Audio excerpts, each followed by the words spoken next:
किन किन देशों में ऐसा हुआ है। तो ये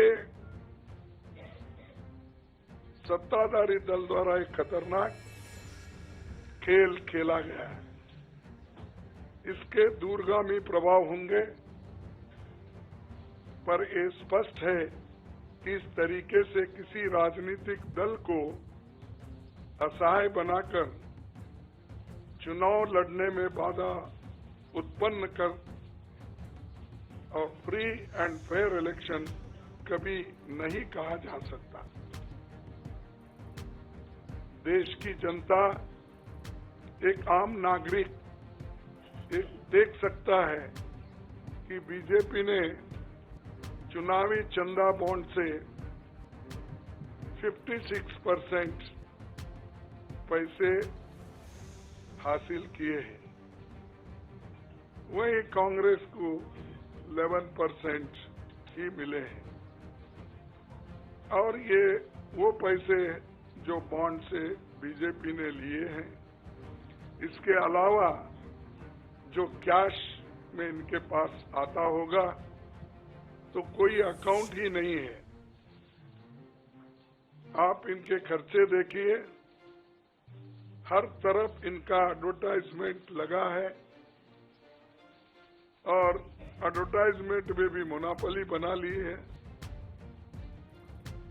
प्रिंट मीडिया हो, टीवी हो और सोशल मीडिया हो, इनका बहुत डोमिनेशन है। लेकिन इतने पैसे एक पार्टी जमा कर सकती है, हिंदुस्तान के 70 साल के डेमोक्रेटिक व्यवस्था में ऐसा कोई नहीं किया। ये पहली बार ये सरकार अनेक ढंग से पैसे आज उठा रही है और इनके 5 स्टार ऑफिसेस से बड़े बड़े हर जगह आप देखिए, और 4-4, 5-5 फ्लाइट एक मीटिंग को जाते हैं और उनके पीछे और 2-4 जाते हैं। एक मीटिंग का इतना खर्च होता है तो शायद ही कोई पार्टी, अपोजिशन पार्टी उसका 10% भी नहीं कर सकती मुकाबला। मैं कहना नहीं चाहता कि बीजेपी ने किस तरीके से कंपनियों से पैसे लिए, क्योंकि सुप्रीम कोर्ट तथ्यों की जांच कर रही है। हमें उम्मीद है कि सच्चाई बहुत जल्द हम सब के सामने आएगी।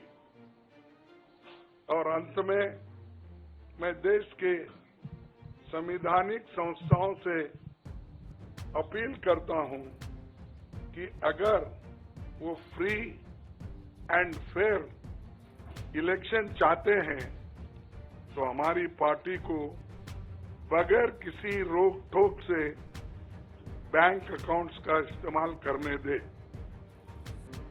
और जो इनकम टैक्स का क्लेम है वो अंततः कोर्ट के निर्णय के अनुसार सेटल हो जाएगा। राजनीतिक दल टैक्स नहीं देते, बीजेपी कभी इनकम टैक्स नहीं दी, लेकिन ये लागू सिर्फ कांग्रेस पे हो रहा है। कोई पॉलिटिकल पार्टी इनकम टैक्स के दायरे में नहीं आते, सच है ना? सेटल हो जाए। राजनीतिक दल नहीं आते, बीजेपी ने कभी नहीं दिया अकाउंट।